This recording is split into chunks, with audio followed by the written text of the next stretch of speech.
Hello all. I'm just going to give everybody one more minute to be able to log in to see me. So it's 12:01. We'll just start at 12:02. If you can't hear me or if there is any lag, please put it in the chat box. I'm just going to give everybody one more minute to be able to log in to see me. So it's 12:01. We'll just start at 12:02. If you can't hear me or if there is any lag, please put it in the chat box.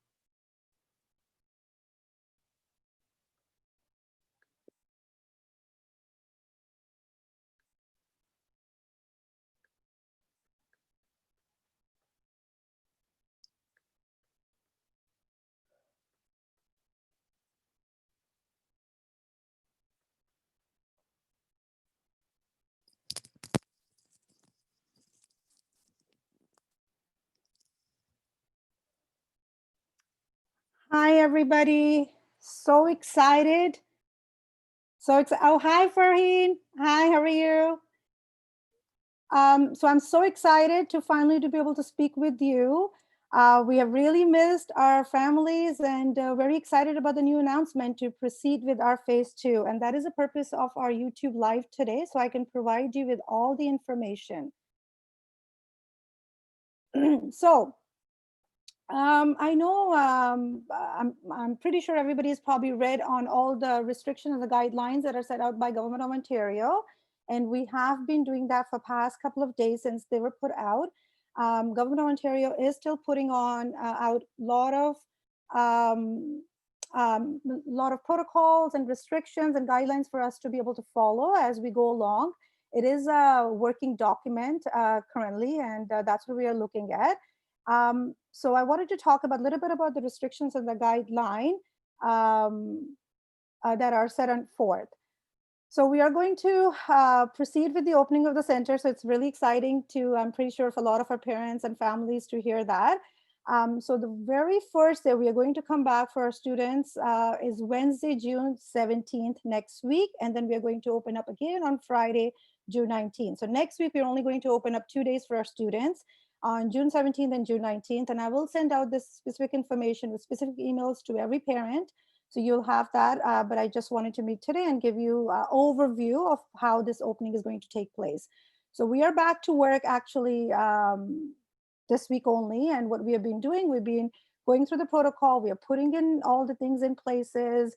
And on Monday and Tuesday, our staff is going to be in there as well. And we are going to do exactly what the Government of Ontario has been asking us to do. First of all, when we are going to open up on Wednesday and Friday, we're only going to offer a half-day session for that week for our kids.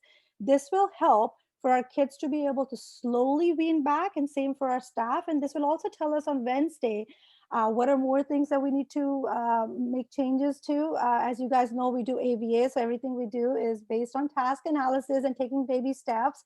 And that's what we're going to do, because our foremost thing is to ensure the safety of our kids, our students, our families, and our staff.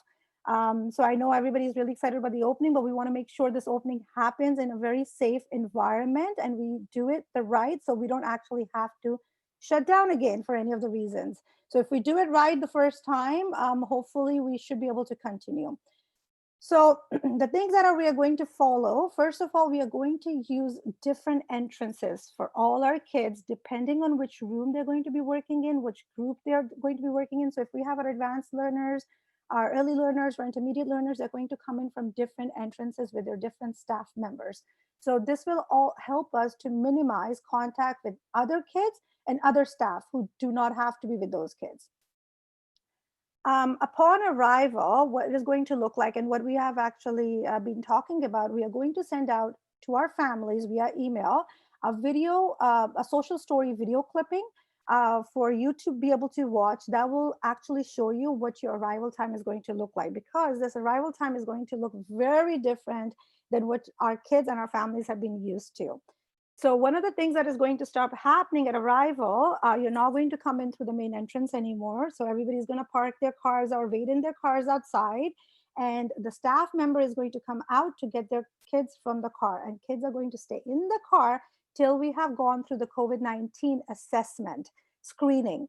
What that screening means is we are going to ask you 3 to 4 questions that are, again, being put forth by Governor Ontario, and we are going to check your temperature for kids through a contactless thermometer. And once you pass that screening, then kids will be allowed to come out of the car and to be able to proceed inside through one of those 3 entrances that we've been talking about with their staff member only. Parents are not allowed to come into the centers anymore for any reasons. And we are going to talk about how we're going to do other things that parents actually do need to be part of. And that's what this video that I've been talking about, the social story video, is probably going to help you to be able to watch what the routine in the morning is going to look like. And also our staff member, our teachers are going to look very different for their kids. So they're going to have mask on, probably a shield. So either both of them or one of those items. And they're going to have gloves on with the thermometers in the hand. So they're going to look a little scary to our kids at first when they're not used to. They're probably going to think they're little doctors coming out of the room. So this video is going to help our kids prime and see their teachers in that gear. So when on the first day, when they do come in, I don't want them to be in a shock as to, hey, who are you and why are you dressed up like this?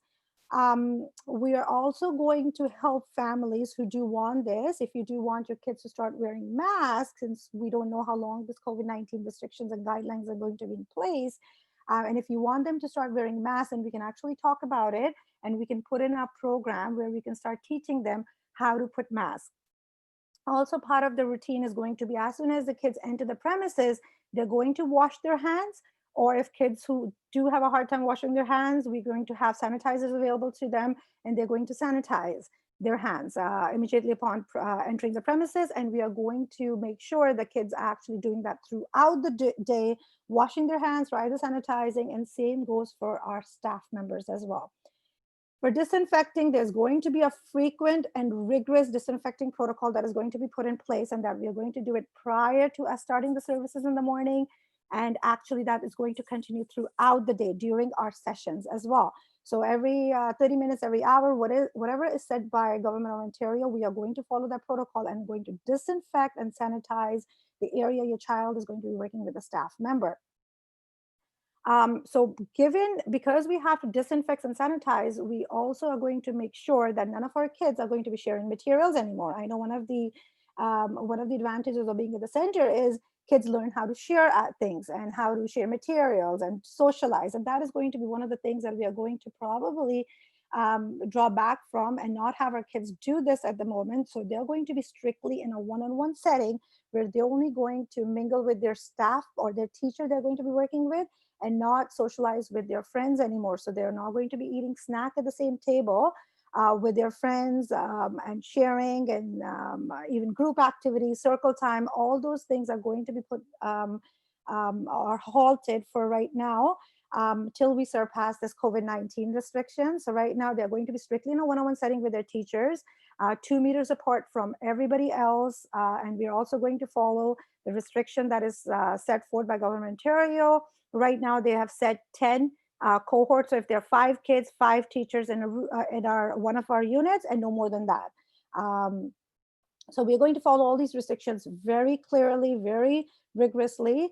One of the other things that changes that is going to happen is communication. How? So I'm pretty sure everybody knows that we have a communication book that goes home at the end of the day, where our staff members usually write down what they have been doing during the sessions, and then parents usually write back in the morning how if they're looking for something from us, or if they need any advice or any parent coaching, or how the day went, a night went for the kid. So all those things. However, that communication is going to stop as well, that mode of communication, because we do not want to send home anything with the kids anymore.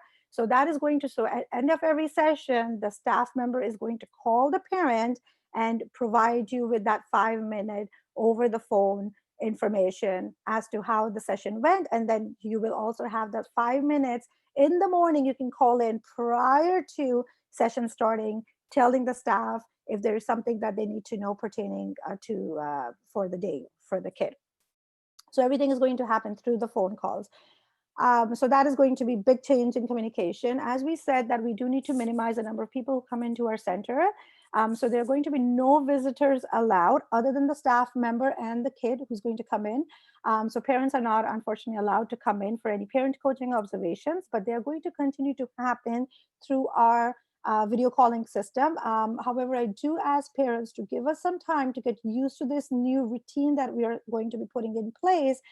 Give us at least a couple of weeks till we get settled in and kids get settled in, the staff is settled in, and we know exactly what's been happening. Then we can restart these parent coaching and online observations for you as well. So we are working really hard getting all these things set up for you. As I already said, that we're not going to be doing any sharing of the materials, no group activities. Kids are going to be away at least 2 meters from each other. And we are going to set out in the social story video early next week. So that is really going to help parents understand what the morning routine and the dismissal routine is going to look like when you do come in. And it will also help prime the kids before they come in next Wednesday and Friday to understand, oh, wow, this is what my teacher is going to look like, and this is what my day is going to look like. I do want to I'm pretty sure everybody probably understands already when our kids have been away from us for almost 2.5 months now. The transition is not going to be easy for them to be coming in. So what that means, there are going to be a lot of challenging behaviors when new kids come in, and we're all prepared for it. Our staff have already been trained and have been know exactly what the protocol they're going to follow when the kids are going to have these challenging behaviors coming in. But the first week or for the first couple of weeks, we are going to do a lot of pairing with the kids and restart doing all the baselines and the assessments, so we know exactly where to start off for our kids, because we can't start off exactly where we left back on March 13th when that was the last day when we worked with our kids. So again, the first couple of weeks is going to be a lot of pairing, kids getting to know our staff again and us to get to know our staff again. But I just want to assure that these are all temporary measures that we are putting in place, and no means think that this is going to go on for permanently. These measures are only in place till the government of Ontario loosens the restrictions and have different guidelines coming in place. And we are hoping as soon as the vaccination is out for COVID-19 that these restrictions can be started to lift off, or when people start to get immune. And we are hoping that could be sometime by end of the year. People have been talking about maybe early next year. But again, these measures are only temporary. These are not going to be permanent. I know our kids need a lot of social interaction. They need to be, we have worked so hard to teach our kids how to socially interact with people and their peers, and now we have to set back and have them stop doing the socialization and rather just focus on the one-on-one piece. But even through the one-on-one piece, we will start having them do some socialization. Again, virtually, we can try once they're at the center. Maybe we can have two kids sit apart from each other, and they can have they can communicate or interact with each other using virtual screens. And we're looking into it. There are a lot of new technology that we are looking into, where we'll see if we can put in those things in places for the social interaction to start happening again. Again, let's hope we can all work together with these measures and keep everybody safe and healthy, so we can stay open for longer period of time and throughout this COVID-19 time as well. And I'm pretty sure we can all do this because we're all ABA therapists, and we know how to follow protocols and we know how to follow guidelines. So it shouldn't be that hard for us. And all our kids are going to be in that one-on-one ratio, so it'll be easier for us to be able to follow these things. But all we're asking for the parents to bear with us and hear us out. And if you're able to follow what we ask you to, this is going to be easier than it sounds like right now. So if you have any questions, I'm going to look at if anybody has any questions. Half day sessions next week. Yes, on Wednesday and Friday, we are going to be providing only half day sessions, just so kids can slowly start to wean in, because these kids have been away from us for so long. We don't want them to come in and start having these challenging behaviors because they haven't been here for so long either. But we are going to look at the schedule, how it goes next week, and then based on that data, we will confirm with the parents what the schedule is going to look like for following weeks. But having the kids come in next week, Wednesday and Friday, half day, will just kind of give us an idea exactly where kids are going to be and how this protocol of disinfecting and not socializing and not sharing materials and all those things are going to work for our kids. Any other questions? If anybody wants to put in here, and this video is actually going to be available to everybody online. Just follow this link. You can come in and watch this video at any time. And as I said, now I will be contacting early next week, sending you videos, social story videos, what the day routine is going to look like for our kids when they come in, and dismissal is going to look like, and you guys can watch that with your families and with your kids. And if you need any other information, feel free to email me at kay@hopeautism.ca or info@hopeautism.ca, or feel free to call us directly at 905-890-4673, and our staff is going to be there to be able to answer any of the questions, and hope we can conquer this COVID-19 right now. So, so somebody's asking what will be the timing. So we are going to do either for some of our kids morning sessions, some of our kids afternoon sessions. So morning session is going to still run from 9 to 12. Afternoon session is still going to run from 1 to 4. And I will be contacting each one of you to tell you which session is your kid going to be part of, or is it going to be the morning session or an afternoon session? I will confirm that either by calling you or by emailing you. Just give me until this weekend while we are putting the schedule together to figure it out. What is the best timing and staffing wise, what is going to be the best fit for your child? And that's what we are looking at. Hi, I see Miriam here. Hi, Vivian. And I see, hi, Saima. We have really missed you. Hi, Aaron and Farheen. We have really missed every one of you. And our staff just can't wait to see all their kids back. These have been really hard time for everybody, but I'm pretty sure slowly we'll get back in our routine. Okay, so if there is no more questions from everybody, I'll let everybody go. And hope to see you next week, and have a great weekend and enjoy this beautiful summer weather outside. Take care. Bye-bye.